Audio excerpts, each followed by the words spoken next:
बुधगाव ग्रामपंचायतींच्या वतीनं शिवराज्याभिषेक दिनानिमित्त शुक्रवार दिनांक 6 जून 2025 रोजी श्री सिद्धेश्वराच्या पावन नगरीत पाटोदा गावचे आदर्श सरपंच माननीय श्री भास्कर पेरे पाटील यांच्या प्रमुख उपस्थितीत व शुभ हस्ते विविध कार्यक्रमांचं आयोजन केले असल्याची माहिती गावच्या लोकनियुक्त सरपंच वैशाली विक्रमभाऊ पाटील यांनी दिली आहे। सकाळी 9:30 वाजता स्थळ बुधगाव नाका बुधगाव नागरिकांच्या वतीनं स्वागत समारंभ, सकाळी 9:40 स्थळ सिद्धेश्वर मंदिर बुधगाव ग्रामदैवत श्री सिद्धेश्वराचं दर्शन, सकाळी 10 वाजता स्थळ बुधगाव ग्रामपंचायत कार्यालय बुधगाव छत्रपती शिवाजी महाराज यांच्या प्रतिमेचं पूजन, छत्रपती शिवाजी महाराज सभागृह भूमिपूजन, बुधगाव ग्रामपंचायत योजना कक्ष शुभारंभ, सकाळी 10:30 वाजता स्थळ प्राथमिक आरोग्य उपकेंद्र माळभाग बुधगाव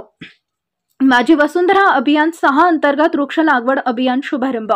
सकाळी 10:45 स्थळ जिल्हा परिषद शाळा नंबर 1 बुधगाव माझी शाळा सुंदर शाळा अभियान अंतर्गत क्रीडांगण सुशोभीकरण व स्टेज बांधकाम भूमिपूजन, सकाळी 11 वाजता स्थळ श्री गणेश मंगल कार्यालय महादेव मंदिर माननीय श्री भास्कर पेरे पाटील यांचे व्याख्यान व सत्कार समारंभ, तसेच माझा गाव माझा परिवार या अभियानाचा शुभारंभ। वरील प्रमाणे कार्यक्रमाचं आयोजन बुधगाव ग्रामपंचायतीच्या वतीनं करण्यात आलं आहे। तरी आपण उपस्थित राहून कार्यक्रमाची शोभा वाढवावी असं आवाहन लोकनियुक्त सरपंच वैशालीताई पाटील तसेच उपसरपंच ग्रामपंचायत सदस्य ग्रामपंचायत अधिकारी व कर्मचारी ग्रामपंचायत बुधगाव यांनी केलं आहे।